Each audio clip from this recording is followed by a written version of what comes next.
Hello, welcome to SS my home my way. ఎలా ఉన్నారు అందరూ? నేను చాలా బాగున్నాను. ఈరోజు వ్లాగ్ ఫుల్ కుకింగ్ వ్లాగ్. మొన్న మా ఇంటికి పిల్లలు వచ్చారు, ఆ రోజు అనమాట. ఫుల్ డే చూపిస్తా. ఇదేంటంటే మార్నింగ్ లెగిసాను. నేను లెగిసి పాల కోసం బయటికి వెళ్ళాను, ఇంకా రాలేదు పాలు. సో అందుకని సరే ముగ్గు పెట్టేద్దాం అని చెప్పి వచ్చాను. నేను చాలా వీక్ అండి ముగ్గుల్లో. పెద్దగా ముగ్గులు గట్రా రావు నాకు. పెద్దగా పెట్టాల్సిన అవసరం కూడా ఎప్పుడూ రాలేదు నాకు. చిన్నప్పుడు అయితే మమ్మీ పెట్టుకునేవారు. ఎప్పుడైనా పండగలు అది కూడా పెద్ద అయ్యాక ఏమైనా పండగలు హ్యాపీ న్యూ ఇయర్లు గట్రా వస్తే మా చెల్లి పెట్టేది, నేను కూడా కొంచెం హెల్ప్ చేసేదాన్ని అంతే. సో నాకు ముగ్గులు ఏరియాలో చాలా వీక్. నేను నేర్చుకున్నాను తర్వాత మధ్యలో, కానీ పెద్దగా కాన్సన్ట్రేట్ చేయలేదన్నమాట. అంటే అంత ఎంజాయ్ చేయలేకపోయాను నేను ఎప్పుడు కూడా. సో కొంచెం తక్కువ ముగ్గులే వచ్చు. ఎప్పుడన్నా నాకు ఎప్పుడు కూడా మెయిడే పెట్టేది పెళ్ళయ్యాక కూడా. సో పెద్దగా ఎప్పుడూ పెట్టాల్సిన అవసరం వస్తే ఏదో 1-2 ముగ్గులు వచ్చినాకంతే అవే పెట్టేస్తాను. సో ఈరోజు కూడా అలాగే పెడుతున్నాను అనమాట. సో నవ్వకండి, నాకు ఇలా ఈ మాత్రం చిన్న ముగ్గులు పెద్ద వచ్చు, కానీ చాలా పెద్దవి అనమాట. అవి సరిపోవు ఇంట్లో. సో పెట్టేసి లోపలికి వచ్చేసాను నేను. ఈరోజు కొంచెం పిల్లలు వస్తారు, ఈరోజు రమ్మన్నాను. సో పాలు ఇంకా రాలే కదా, వచ్చే లోపల ప్రిపరేషన్ పని చేసుకుందామని చూస్తున్నాను. ఇంకో టమాటో ఇలా కట్ చేసి నీటిలో వెయ్యాలి మరిగేటప్పుడు. సో అందుకని నీళ్ళు పెట్టాను మరగడానికి. అవి మరిగే లోపల టమాటోస్ కట్ చేస్తాను. నేను జస్ట్ స్లిట్సే అండి. ఇదేంటంటే పన్నీర్ బటర్ మసాలా లాగా చేద్దామని. దాని పేరు నాకు తెలీదు, కానీ మంచి పన్నీర్ కర్రీ మాత్రం చేస్తాను. ఇది కొంచెం బాగాలేక పక్కన పెట్టేశాను. అది చిన్నగా కట్ చేసి ఈరోజు 2 types of curries, veg fried rice చేస్తాను ఈరోజు నేను, ఇంకా చపాతీలు. సో ఇవి మన ఫ్రెంచ్ బీన్స్, ఇవి కట్ చేయాలి చిన్న ముక్కల కింద. సో అవి కూడా తీస్తున్నాను. అంటే ఇవన్నీ చైనీస్ ఎప్పుడైనా అండి బోల్డ్ పని, ప్రిపరేషన్ వర్క్ బోల్డ్ ఉంటుంది. దీనికంటే పులావ్ బిర్యానీ ఈజీ అనిపిస్తుంది ఎప్పుడైనా నాకు. ఎందుకంటే కాకపోతే చైనీస్ నాకు చాలా ఇష్టము, అందుకని చెప్పి చేస్తూ ఉంటాను. సో ఫస్ట్ ఇవేంటి ఫ్రెంచ్ బీన్స్ కట్ చేస్తున్నాను. చాలా చిన్నగా కట్ చేసుకోవాలి, అప్పుడే బాగుంటాయి ఫ్రైడ్ రైస్లోకి. కట్ చేస్తున్నాను.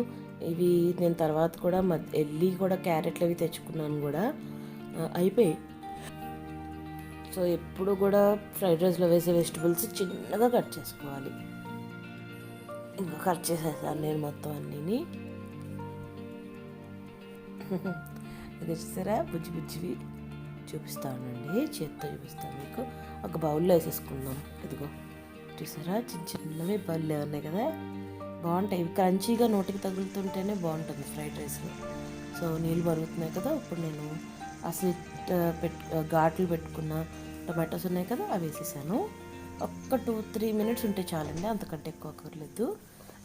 జస్ట్ ఉడికిపోతుంది ఈజీగా చాలా. సో అది ఉడికే లోపల నేను క్యారెట్స్ కూడా కట్ చేసుకుంటాను. నా దగ్గర క్యారెట్స్ లేవు, ఈ 2 ఉన్నాయి, ఇవి పాతగా ఉన్నాయి. సో ఈ 2 కట్ చేసేసి నేను తర్వాత రెడీ అయ్యాక మళ్ళీ వెళ్ళి క్యారెట్లు తెచ్చుకుని అప్పుడు కట్ చేస్తాను. చూద్దాము. ఇదిగో ఇలా ఇంత సన్నగా కట్ చేసుకోవాలి, చాలా సన్నగా కట్ చేసుకోవాలి క్యారెట్లు అయినా సరే. సో ఇదిగో, సో ఇవి కూడా కట్ చేసుకుంటానండి. ఇవి చూసారా, ఒక 2 మినిట్స్ అంతే. అలా స్కిన్ ఎలాగ కనిపిస్తుంది కదా, అలా ఉన్నప్పుడు తీసేసేయండి. ఒక 2-3 మినిట్స్ పెట్టండి చాలు. సో నేను ఇవి బయటికి తీసేస్తున్నాను. తీసేసి ఇప్పుడు స్కిన్ పీల్ ఆఫ్ చేయాలన్నమాట.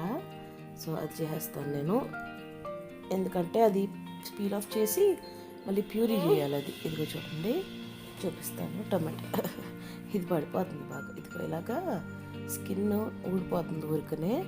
సో ఇలా అది తీసేసి మనం ప్యూరీ చేసుకోవాలి. సో ఇలా అది కొంచెం చల్లారాలి కదా, బాగా వేడుకునే టమాటో. ఈ లోపల నేను బాస్మతి రైస్ కడిగి నానబెట్టిన 10 నిమిషాలు రైస్ కుక్కర్లో పెట్టేస్తాను, ఫ్రైడ్ రైస్కి అనమాట. పాలు వచ్చేసాయి, నేను పాలు కూడా స్టవ్ మీద పెట్టేశాను. ఈ పాలు అయ్యి కాఫీ అయ్యే లోపల నాకు ఆ ఫ్రైడ్ రైస్ అయిపోతుంది, ఈ ప్యూరీ కూడా రెడీ అయిపోతుంది. అంటే నాకు కాఫీ తాగే ఫ్రీ టైము దొరుకుతుంది అనమాట. అంటే ఇక్కడ పని అవుతూ ఉంటుంది, నేను అక్కడ కాఫీ కూడా తాగుతూ ఉంటాను. ప్యారలల్గా అయిపోతుంది కదా. సో అజిత్ లెగిసే లోపల నాకు ఈ పనులన్నీ అయిపోతాయి అన్నమాట. సో మనకి పిల్లలు లెగిసే లోపల పని అయిపోతే ప్రశాంతంగా ఉంటుంది, డిస్టర్బెన్స్ లేకుండా కాన్సన్ట్రేటెడ్గా చెయ్యొచ్చు. వాళ్ళు లెగిసాక ఇంక వాళ్ళతోనే స్పెండ్ చేయొచ్చు, వాళ్ళతోనే బోల్డ్ పనులు ఉంటాయి కదా లేచిన దాని నుంచి. సో అందుకని చెప్పి నాకు ముందే ఇలాంటి ఎప్పుడైనా ఎవరైనా వస్తే మాత్రం వాళ్ళు వచ్చే లోపలే వంట చేసేయడం ఇష్టం నాకు. సో వాళ్ళు వచ్చే కబుర్లు చెప్పుకుందామని అందుకని గబగబా చేసేస్తున్నాను అనమాట. దట్టు పిల్లలందరూ వస్తే అందరూ నన్ను ఆడమంటారు అనమాట. వాళ్ళ పార్టీలు వేసేసుకుంటూ ఉంటారు, నన్ను పెద్దదానిలా కన్సిడర్ చేయరు. మా పార్టీ అని వాళ్ళల్లో వేసేసుకుని గ్రూప్లో నన్ను కూడా ఆడేయమంటారు అనమాట. అందుకని వాళ్ళు వచ్చే లోపల నేను గబగబా ఇవన్నీ చేసేసుకున్నాను అనుకోండి, హ్యాపీగా నేను కూడా ఎంజాయ్ చేయొచ్చు, కబుర్లు చెప్పుకోవచ్చు మా సిస్టర్తో అని చెప్పి ఫాస్ట్గా చేసేసుకుంటున్నాను అనమాట. ఇప్పుడు ఇవన్నీ తీసేసాను కదా, ఇప్పుడు గ్రైండ్ చేసేయాలి. గ్రైండ్ చేసేసే లోపల నాకు పాలు కూడా రెడీ అయిపోయి, నేను ఫస్ట్ ఇది పడిపోతే, నాకు ఈ పెట్రోల్ పడిపోతే హ్యాపీగా పని చేస్తానండి చాలాసేపు. అందుకని ఫస్ట్ కాఫీ చేసేస్తున్నాను. ఈయన ఇంకా లేగలేదు, ఈయన అజిత్ ఇంకా లేగలేదు. సో నేనే ప్రస్తుతానికి ఫస్ట్ లేచాను. సో కాఫీ కూడా కలిపేసుకుని ప్రశాంతంగా, అసలు చాలా చల్లగా ఉంది మాకు ఈరోజు. ఉదయం మార్నింగ్స్ అట్లాగే ఉంటుంది అండి, కాస్త ఎండెక్కే కొద్దీ వేడిగా ఉంటుంది. సో నేను కూడా కాఫీ కలుపుకున్నాను. బాస్మతి రైస్ ఏమో కుక్కర్లో పెట్టేశాను, నేను ఇది ఆన్ చేసేసాను. సో నాకు ఆ చైనీస్కి ఆ ప్రిపరేషన్స్ అన్నీ అయ్యే లోపల ఇది కూడా అయిపోతుంది కదా, మనకి ప్రశాంతంగా ఉంటుంది. నేను ఫ్రైడ్ రైస్ అయినా నూడిల్స్ అయినా ఇడ్లీ లెగిసాడు, మొత్తం ఇల్లంతా బొమ్మలు పెట్టాడు. అది తీయమంటున్నాను అనమాట. వద్దురా బాబు ఎందుకు ఇలా పెట్టావురా అని. నేను అసలు మార్నింగ్ లెగడమే వచ్చి ఇవన్నీ పెట్టాడు కింద. తీరా అంటే తీయట్లేదు అనమాట. కాసేపు బెదిరిస్తే అప్పుడు తీసాడు. ఇల్లంతా తొడాలి కదా మళ్ళీ వసక్కలి అంటే అప్పుడు లేచి అప్పుడు తీసాడనమాట. నేను కూడా వీడిని ఫ్రెష్ చేసి బ్రష్ అవన్నీ అయ్యేసరికి నాకు ఈ రైస్ కూడా అయిపోయింది, బాస్మతి రైస్. సో ఇది నేను ఈ తాంబాలంలో పెట్టేస్తాను. నూడిల్స్ అయినా రైస్ అయినా కాస్త ముందుగానే ఇట్లా బాయిల్ చేసి పెట్టుకున్నాం అనుకోండి, అవి ఇలా అంటే పొడిగా ఉంటాయి అన్నమాట, అతుక్కోకుండా వస్తుంది ఫ్రైడ్ రైస్. నూడిల్స్ అయినా అంతే. సో నేను ఇట్లా తీసేసి ఇప్పుడు దీంట్లో కొంచెం ఆయిల్ వేసేసి మొత్తం మిక్స్ చేసేస్తాను అనమాట. మిక్స్ చేసేసి చల్లార్చి, మీరు ఇట్లా కూడా మిక్స్ చేసేసి చల్లారాక ఫ్రిడ్జ్లో పెట్టేసుకుంటే ఇంకా పొడిగా ఉంటుంది. సాయంత్రమో రేపో ఎల్లుండో చేసుకున్నా ఏం పాడవదు, రైస్ కానీ నూడిల్స్ కానీ. మంచిగా ఎయిర్టైట్ బాక్స్లో పెట్టేసుకోండి. నేను ఎప్పుడైనా కొంచెం ఇట్లా ఫంక్షన్స్ అవి ఉంటే ముందు రోజు చేస్తాను. ఇదేంటంటే సడన్గా నేను రాత్రి అనుకున్నాను కాబట్టి రాత్రి ఏం చేయలేదు, నేను మార్నింగ్ లెగ్సే చేశాను. సో ఇది కొంచెం చపాతీ పిండి కలుపుతున్నాను. పన్నీర్ కర్రీలో ఒక రోటీ బాగుంటుంది కదా, మా సిస్టర్ వాళ్ళ బాబుకి చాలా ఇష్టము, అందుకని చెప్పి అందుకే కొంచెమే కలుపుతున్నాను అనమాట. ఫ్రైడ్ రైస్ ఎక్కువ చేస్తాను కదా, సో అందుకని కొంచెమే చపాతీ పిండి కలుపుతున్నాను వాడి కోసం. వాడు మసాలా పరాటా కూడా చేయమన్నాడు, కానీ పన్నీర్ కర్రీని చూసి నాకు మసాలా పరాటా వద్దు, ఆ పన్నీర్ కర్రీ చూడటానికి చాలా బాగుంది మమ్మీ, నాకు అదే కావాలి అని చెప్పి చపాతీలోకి ఆ పన్నీర్ కర్రీ వేసుకొని తినేసాడు. చాలా బాగుంది అంటా ఉన్నాడు. వాడు అట్లా అడుగుతూ ఉంటే నాకు చేయబుద్ధి వేస్తూ ఉంటుంది. ఎప్పుడైనా తినేవాళ్ళు ఉంటేనే కదండి చేసేవాళ్ళకి ఇంట్రెస్ట్ ఉంటుంది. అందుకని చెప్పి దట్టు పప్పు వాడు చిన్నోడు కదా, వాడికి అలా అడిగితే నాకు భలే ఆనందంగా అనిపిస్తుంది, చెయ్యాలని కూడా అనిపిస్తుంది. అజిత్ అయితే అసలు ఏమి తిండు, అందుకే ఏం చేస్తాం ఏం చేయలేం. ఇగో చపాతీ పిండి కూడా కలిపేసాము, మూత పెట్టేసి పక్కన పెట్టేస్తాను. ఈ పని అయిపోయింది మనకి. సో అంతలోకి బాబుగారు ఇద్దరు లెగిసి బ్రష్ చేసుకొని పాలు తాగారు, నేను కాఫీ తాగింది. నెక్స్ట్ బ్రేక్ఫాస్ట్ కదా, మరి ఈ బ్రేక్ఫాస్ట్ కూడా చేయాలిగా. కాకపోతే నా దగ్గర అదేంటి పప్పులు అవి రుబ్బలేదన్నమాట. సరే అని చెప్పి మేము ముగ్గురే అన్నాం కదా, ఉప్మా చేసేద్దాంలే అని చెప్పి ఉప్మా చేస్తున్నాను. ఈజీగా అయిపోతుంది. మీకు టిప్స్ కూడా చెప్తా చూడండి ఉప్మా ఎంత బాగా వస్తుందో. సో ఫస్ట్ ఆయిల్లో నేను పల్లీలును పచ్చిశనగపప్పు వేసుకొని వేయించుకున్నాను. మీకు ఉప్మాలో ఆయిల్ కొంచెం ఎక్కువే వేసుకున్నా కూడా, ఆయిల్ ఎక్కువ వేసుకున్నా సరే చాలా బాగుంటుందండి ఉప్మా. తక్కువ ఆయిల్ వేసుకుంటే పొడిగా గట్టిగా వస్తుంది. ఓకే, సో తర్వాత నేను హాఫ్ స్పూన్ ఆవాలు 1 టీ స్పూన్ ఏమో జీలకర్ర, ఒక 3 పచ్చిమిర్చి వేసాను. వేసేసి 1 నిమిషం ఫ్రై చేసి అల్లం తరుగు చాలా సన్నగా తరగాలన్నం. అల్లం తరుగు వేసేసి 1 సెకండ్ ఇట్లా ఫ్రై చేసి అందులో ఆనియన్స్ వేసేసాను. కరివేపాకు, ఆనియన్స్ వేసేసి శుభ్రంగా ఒక 1 మినిట్ జస్ట్ ఆ ఆనియన్ రంగు మారేదాకా ఫ్రై చేస్తే సరిపోతుంది. ఇక్కడ కరివేపాకు లేదు అందుకే వేయలేదు, కానీ వేసుకోండి, చాలా ఫ్లేవర్ వస్తుంది. ఇప్పుడు మీరు ఎంత ఉప్మా చేయాలనుకుంటున్నారో దానికి 3 క్వాంటిటీ. ఇప్పుడు 1 గ్లాస్ ఉప్మా చేయాలంటే 3 గ్లాసెస్ వాటర్ వేయాలి. మూకుట్లో వేసి అందులో సరిపడా సాల్ట్ వేసుకొని శుభ్రంగా మరగనివ్వాలి. బాగా మరిగాక అప్పుడు ఆ ఉప్మా మీరు ఏదైతే చేస్తున్నారో ఆ కొలత అందులో వేసి. అక్కడ క్లిప్ మిస్ అయిపోయిందండి, ఎందుకంటే నా మెమరీ అయిపోయింది సెల్లో, సో రికార్డ్ అవ్వలేదు. సో మళ్ళీ నేను కొన్ని వీడియోస్ డిలీట్ చేసి అప్పుడు మళ్ళీ షూట్ చేశాను. ఇదిగో సో ఉప్మా ఇట్లాగా జస్ట్ ఆ రవ్వ వేయడం మిస్ అయింది. సో వేసాక బాగా చర్మమే పడితే కాలిపోద్దండి బాబు ఇట్లా ఉడికినప్పుడు. సో జాగ్రత్తగా ఉండండి.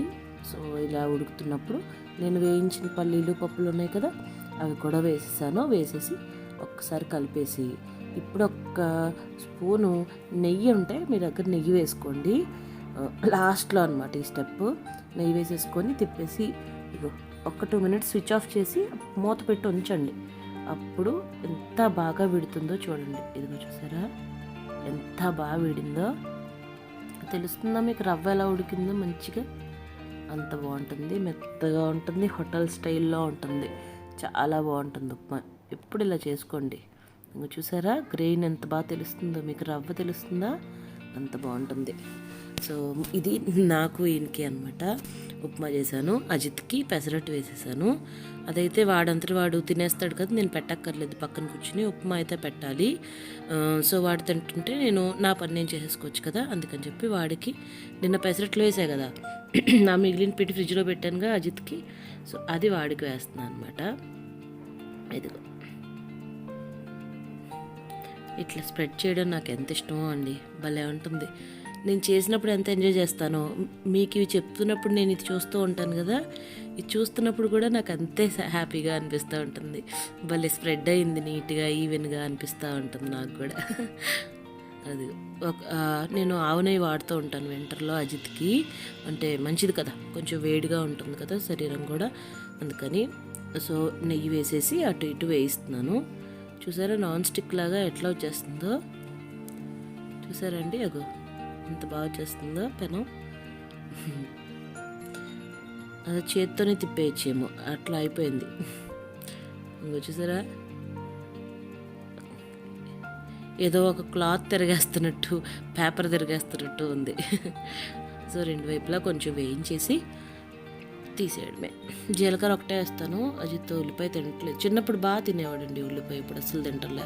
ఇదిగో వేగిపోయింది, వాడికి బ్రేక్ఫాస్ట్ రెడీ ఇచ్చేస్తాను. సో అయిపోయింది. ఇది ఎప్పుడైనా సరే ఆపే ముందు మళ్ళీ ఒకసారి మీరు టిష్యూతోనో లేకపోతే ఉల్లిపాయతోనో ఏదైనా చుట్టూ ఒకసారి అప్లై చేయాలి ఆయిల్. సో ఇవన్నీ వాడికి ఇచ్చేసి వాడు తింటున్నాడు. ఇదేంటంటే పన్నీర్ కర్రీకి, పన్నీర్ బటర్ మసాలాకి మసాలా అనమాట. ఇది చాలా simple. Ginger garlic paste, fried onions, kasuri methi, cumin powder, ధనియా పౌడర్, కారం, అంతే, ఇంకేం లేదు. ఇవన్నీ కలిపి మంచిగా పేస్ట్ చేయాలన్నమాట. మిక్సీలో వేసేసి కొంచెం వాటర్ వేసేసి పేస్ట్ చేసేసేయండి. కొంచెం అసలు వాటర్ కొంచెం వేసుకొని పేస్ట్ చేయాలి, ఎక్కువ వేసుకోకూడదు. ఈ కొలతలు స్క్రీన్ మీద కనిపిస్తున్నాయి కదా, అవే కొలతలండి. ఇది నేను బటర్ చికెన్, బటర్ నాన్ చెప్పాను మీకు ఒక రెసిపీ. సేమ్ ఆ చికెన్ రెసిపీ నేను పన్నీర్తో చేశాను అంతే. సో బటర్ చికెన్, ఇదేమో పన్నీర్ బటర్ మసాలా, అంతే, సేమ్ రెసిపీ. చికెన్ బదులు పన్నీర్ వేసాను. మీకు ఎవరికైనా చికెన్తో కావాలంటే ఆ రెసిపీ చూడండి. గ్రైండ్ చేస్తే కదా. ఇప్పుడు ఒక కడాయిలో ఆయిల్ వేసుకొని ఫస్ట్, తర్వాత 50 గ్రామ్స్ బటర్ వేసాను. వేసి దాంట్లో ఇప్పుడు గ్రైండ్ చేసిన మసాలా ఉంది కదా, ఇది వేసేసారనమాట. చాలా ఈజియెస్ట్ కర్రీ అండి అసలు, ఇంకా మరీ అసలు విపరీతమైన ఈజీ కర్రీ అనమాట. జస్ట్ ఈ మసాలా ఒక్క 2 మినిట్స్ ఫ్రై చేయాలంతే. ఫ్రై చేశాక మనం ఇందాక టొమాటోస్ గ్రైండ్ చేసుకున్నాం కదా ఒకసారి ఉడకబెట్టి, ఆ ప్యూరీ ఇందులో వేసేయాలండి. ఒక 2 మినిట్స్ అంటే 2 మినిట్స్ ఫ్రై చేస్తే ఇలా అవుతుంది. ఇందులో నేను ఆ టొమాటోస్ గ్రైండ్ చేసేసి వేసేసాను. ఇది కూడా ఒక్క 4 మినిట్స్లో వేగిపోతుంది. ఇది కూడా ఆల్రెడీ మనకు టొమాటోస్ ఉడుకున్నాయి కదా, సో పెద్దగా అస్సలు కుకింగ్ టైం పట్టదు. సో అది వేసేసి కొంచెం సాల్ట్ వేసుకొని ఒక్క 4 మినిట్స్ మూత పెట్టి ఉడకనిస్తే మంచిగా ఆయిల్ అంతా తేలుతుంది పైకి. సో ఈ లోపల నేను ఇది మన సీక్రెట్ ఇంగ్రీడియంట్. ఇదేంటంటే మిల్క్ మేడ్ అనమాట. ఇది మిల్క్ మేడ్ కండెన్స్డ్ మిల్క్ కదా అంటారు కదా, అది. సో అది అయిపోయింది, తెచ్చుకున్నాను. నేను ఆల్రెడీ కిందకి వెళ్ళి క్యారెట్స్, పన్నీరు, ఈ మిల్క్ మేడ్ ఇవన్నీ తీసుకొచ్చాను అనమాట స్నానం చేసి టిఫిన్లు అయిపోయాక. సో అది ఒక్క స్పూన్ వేసాను నేను అంతే. 1.5 స్పూన్ పడింది. మీ కర్రీ, మీ టొమాటోస్ ఎంత పులుపు ఉన్నాయి, మీకు కర్రీ ఎంత ఇష్టం అనే దాన్ని బట్టి. సో కొన్ని రెస్టారెంట్స్లో పన్నీర్ బటర్ మరీ తీయగా ఉంటుంది, కొన్ని వాటిల్లో కొంచెం తక్కువ తీపి ఉంటుంది, అలా కదా. అలా మీ టేస్ట్ బట్టి మీకు ఎంత తీపి కావాలో అంత వేసుకోవచ్చు. సో కొంచెమే వేసుకోండి ఫస్ట్. మరీ తీయగా ఉంటే నాకైతే పెద్దగా నచ్చదు, కానీ తీయగా ఉంటే బాగుంటుంది, బట్ మరీ అది తీపి నాకు నచ్చదు అనమాట. సో కొంచెం వేసాను. వేసేసి ఇందులో పన్నీర్ పీసెస్ వేసేసాను. వేసేసి శుభ్రంగా మిక్స్ చేసేసాను. చూసారా ఎంత ఫాస్ట్గా అయిపోయిందో కర్రీ. జస్ట్ 5 మినిట్స్, హార్డ్లీ 10 మినిట్స్లో అయిపోతుందండి కూర. ఆ టొమాటోస్ పేస్ట్ ఉండాలంతే. అది కూడా మీరు ముందు రోజు చేసి పెట్టేసుకున్నారనుకోండి ఫ్రిడ్జ్లో, అసలు హార్డ్లీ 10 మినిట్స్లో అయిపోతుంది కూర. సో ఇందులో ఒక సీన్ మిస్ అయింది అదేంటంటే క్రీమ్ ఉంటుంది కదా మేగడ, అది బాగా ఏంటంటారు బీట్ చేసి ఒక 1.5 టీ స్పూన్ వెయ్యాలి. ఆ క్లిప్ మిస్ అయిందండి. అది వేసుకొని ఆయిల్ అంతా పైకి తేలాక మీరు అప్పుడు కొత్తిమీర వేసుకొని శుభ్రంగా కలిపేసుకోండి, అంతే కర్రీ అయిపోతుంది. మేగడ మాత్రం కంపల్సరీ వేసుకోండి, చాలా బాగుంటుంది టెక్స్చర్. ఓకే, వడ్డించేటప్పుడు కూడా మీరు పైన ఇట్లా గార్నిష్ లాగా వేసుకున్నా బాగుంటుంది. సో చూసారా అయిపోయింది కర్రీ, అప్పుడు ఇంకేం లేదు కదా. జస్ట్ టొమాటోస్ ఉడకపెట్టుకున్నాం, ప్యూరీ చేసుకున్నాం, మసాలాలు గ్రైండ్ చేసాం, అంతే. జస్ట్ ఒక 10 నిమిషాల్లో మీకు 10-15 నిమిషాల్లో కూర రెడీ. ఎంత అలసిపోయినా మీరు ముందు రోజు చేసుకుంటే ఇంకా ఈజీ. సో అదొక కర్రీ కదా. ఇది నెక్స్ట్ కర్రీ చూపిస్తాను. ఇది ఇండియా హోమ్ స్టైల్ అనమాట. సో కడాయిలో ఆయిల్ వేసి ఆ జీలకర్ర, ఎండుమిర్చి, కొంచెం అల్లం తరుగు వేశాను. ఈ రెసిపీ నాకు ఏం తెలీదు, నాకు ఇష్టమైనట్టు చేశాను. ఇది నాకు మైండ్లో ఏమనిపిస్తే అది చేసుకుంటూ వెళ్ళిపోయాను నేను. ఇది పన్నీరు క్యాప్సికమ్ కర్రీ అనమాట.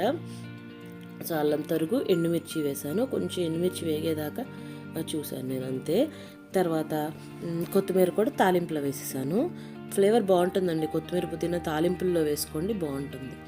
దాని తర్వాత సన్నగా తరిగిన ఉల్లిపాయలు వేసి కొంచెం పసుపు, ఉప్పు వేసాను. ఇదొక 3 పెద్ద ఉల్లిపాయలు కట్ చేసి వేసాను అనమాట. పెద్దవంటే మరీ పెద్దవి కదండి, ఒక మీడియం సైజ్ అలా ఉంటాయి అంతే. ఓకేనా. శుభ్రంగా కలిపేసి మూత పెట్టేశాను. ఇది కొంచెం మగ్గాలన్నమాట, ఆనియన్స్ కలర్ చేంజ్ అవ్వాలి. ఈ లోపల మనం ఫ్రైడ్ రైస్లోకి క్యారెట్ కట్ చేసుకుంటాను నేను. ఈ ఆనియన్స్ కొంచెం మగ్గడానికి టైం పడుతుంది కదా, ప్యారలల్గా ఆ పని కూడా అయిపోద్దిగా. సో ఈ లోపల నేను క్యారెట్ ఈ చాపర్లో వేసేసాను. మీరు కూడా ఇలా చాపర్లో వేసేసుకోవచ్చు శుభ్రంగా. ఫ్రైడ్ రైస్ చేసేటప్పుడు ఈజీగా అయిపోతుంది, తొందరగా అయిపోతుంది పని. ఎక్కువ మందికి చేసేటప్పుడు ఇంతసేపు కట్ చేయలేం అస్సలు, చాలా చాలా హెవీ టాస్క్ అది. సో నేను క్యారెట్, ఫ్రెంచ్ బీన్స్ కట్ చేసేసాను కదా ఇందాక, అవి 2 ఒకే దాంట్లో వేసాను. వేసేసి చూస్తున్నాను, కొంచెం నాకు ఎందుకో ఫ్రెంచ్ బీన్స్ తక్కువ అనిపిస్తున్నాయి. సో అందుకని చెప్పి మళ్ళీ కట్ చేద్దామని మళ్ళీ తీసాను అనమాట. మనకు తెలిసిపోతుంది, ఈక్వల్ క్వాంటిటీస్ ఉంటే బాగుంటుంది. సో అందుకని మళ్ళీ నేను ఫ్రెంచ్ బీన్స్ కొంచెం కట్ చేసేసి మళ్ళీ అందులో యాడ్ చేశాను, సరిపోతుందిలేండి ఇది మా అందరికీ. సో ఈ లోపల ఆనియన్స్ కూడా చూసారా కలర్ మారాయి. ఇప్పుడు 1 టీ స్పూను నేను జింజర్ గార్లిక్ పేస్ట్ వేసాను. వేసేసి కలిపేశాను. జింజర్ గార్లిక్ పేస్ట్ వేసాక మాత్రం వెంటనే మూత పెట్టకూడదండి, అది లిడ్ ఓపెన్ చేసి వేగనివ్వాలి జింజర్ గార్లిక్ పేస్ట్ ఇప్పుడు. లేకపోతే స్మెల్ అంతా దానికి పట్టేస్తుంది కూరకి, అంటే పచ్చివాసన పోదన్నమాట. ఎందుకో నాకు అలా అనిపిస్తుంది. నేను చాలాసార్లు గమనించాను అది. అందుకని జింజర్ గార్లిక్ పేస్ట్ వేసాక నేను ఎప్పుడు కూడా మూత పెట్టను. అది వేగాక అప్పుడు మూత పెడతాను అనమాట. సో ఇప్పుడు జింజర్ గార్లిక్ పేస్ట్ వేగిపోయింది. మూత పెట్టి ఇంకా మగ్గించేసాను. ఆనియన్స్ అన్నీ బాగా వేగిపోయి ఇప్పుడు టొమాటో హాఫ్ టొమాటో వేసాను నేను అంతే. వేసేసి శుభ్రంగా కలిపేసి ఒక స్పూను కారం వేసేసి ఉప్పు వేసాను. ఉప్పు చూసుకోండి ఖచ్చితంగా. అది ఎలా కంపల్సరీ కదా అని నేను పెద్ద స్పెసిఫై చేయట్లేదు అప్పుడప్పుడు వంటల్లో, కానీ ఖచ్చితంగా వేసుకోండి. చూసారా ఎలా కింద అంతా అంటుకుపోతుందో. నేను చెప్తున్నా కదండి, మా గ్యాస్తో తెగ అంటుకుపోతుంది కింద అని. ఎంత సిమ్లో పెట్టి చేసినా తెగ అంటుకుపోతుంది. నెక్స్ట్ ఇందులో క్యాప్సికమ్ వేసేసి ఫ్రై చేశాను. క్యాప్సికమ్ ఎప్పుడు ఎక్కువసేపు మరీ వండేయకూడదండి, సాగి అయిపోతుంది అనమాట. అందుకని లాస్ట్లో కూర అయిపోయే ముందు వేసుకుంటేనే బెటర్ అనమాట. ఒక 5 minutes ముందు వేసుకుంటే సరిపోతుంది, జస్ట్ ఉడికితే సరిపోద్ది కదా. కానీ ఎక్కువసేపు ఏం చేస్తే ఏంటంటే అది సాగి అయిపోద్ది క్యాప్సికమ్. అందుకని చెప్పి లాస్ట్లో వేసుకుంటే బెటర్. తర్వాత మూత పెట్టి ఒక 2 minutes మగ్గించాను నేను. మగ్గించేస్తే చూసారా ఎలాగ మగ్గిపోయిందో. ఇప్పుడు ఇందులో నేను ఒక 2 స్పూన్లు పెరుగు వేసుకున్నాను. ఇది నిన్నటి పెరుగు అనమాట, ఫ్రెష్ పెరుగు కాదు.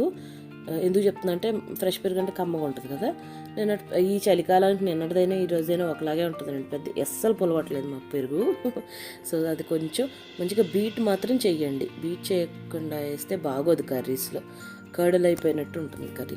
సో మంచిగా బీట్ చేసేసి ఇందులో వేసేసి శుభ్రంగా మిక్స్ చేస్తున్నాను. చెప్పే కదా ఇది నో రెసిపీ అండి, నాకు ఏది అనిపిస్తే అది చేస్తూ ఉన్నాను నేను. మూత పెట్టి ఒక 2 minutes ఉంటే ఇట్లా అయింది కర్రీ. ఇప్పుడు ఇందులో నేను సన్నగా పనీర్ కట్ చేసుకొని వేసాను అనమాట. వేసుకొని శుభ్రంగా కలిపేస్తున్నాను. అయిపోయింది కూర, అంతే. శుభ్రంగా కలిపేసి ఒక 2 minutes మగ్గించేసాను. అయిపోయిందండి కూర. కసూరి మేతి వేసాను, మర్చిపోయానండి. అది ఖచ్చితంగా వేస్తాను నేను నార్త్ ఇండియన్ డిషెస్లో. ఇదిగో కసూరి మేతి 1 స్పూన్ వేసాను నేను. ఇది ఎంతో ఫ్లేవర్ ఇస్తుందండి. అయిపోయింది కర్రీ, అంతే. 2 కర్రీస్ రెడీ. ఇప్పుడు నెక్స్ట్ మనం ఫ్రైడ్ రైస్ చేసేస్తాను నేను. పని అయిపోతుంది కదా. ఇదిగో capsicum paneer curry ready. Next fried rice చేసేస్తాను. ఫస్ట్ ఆయిల్ వేసుకొని తర్వాత ఇందులో జింజర్ గార్లిక్ కొంచెం వేసి తర్వాత ఈ క్యారెట్ ఫ్రెంచ్ బీన్స్ వేసి ఇందులో మన రైస్ ఉంది కదా, బాస్మతి రైస్, అది వేసేసి అందులో white pepper, salt, Ajinomoto, soya sauce, vinegar వేసాను. కొలతలు అంటే ఒక spoon soya sauce, half spoon vinegar, 1/4 spoon white pepper, ఒక్క పించు అజినోమోటో, సాల్ట్ తగినంత వేసేసి శుభ్రంగా కలిపేసాను. అంతే, అయిపోయింది ఫ్రైడ్ రైస్. భోజనాలు పెట్టేసి వీళ్ళని కిందకి తీసుకొచ్చాం అనమాట. కిందకి తీసుకొచ్చి మధ్యాహ్నం అంతా ఇంకా ఫుల్ డే అని చూపిస్తాను కదా, ఎందుకంటే భోజనాలు అయిన దగ్గర నుంచి సాయంత్రం దాకా, సాయంత్రం ఏంటి ఇంచుమించు రాత్రి దాకా ఆడుతూనే ఉన్నారు. నేను మా సిస్టర్ గడిలో కూర్చున్నాం ప్రశాంతంగా.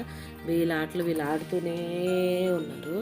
ఇద్దరు అన్నదమ్ములు సైక్లింగ్ అని చెప్పి ఆడుతూనే ఉంటారు. కాసేపటికి జిమ్కి వచ్చి వీడు ఇట్లా ఆడడం మొదలెట్టాడనమాట.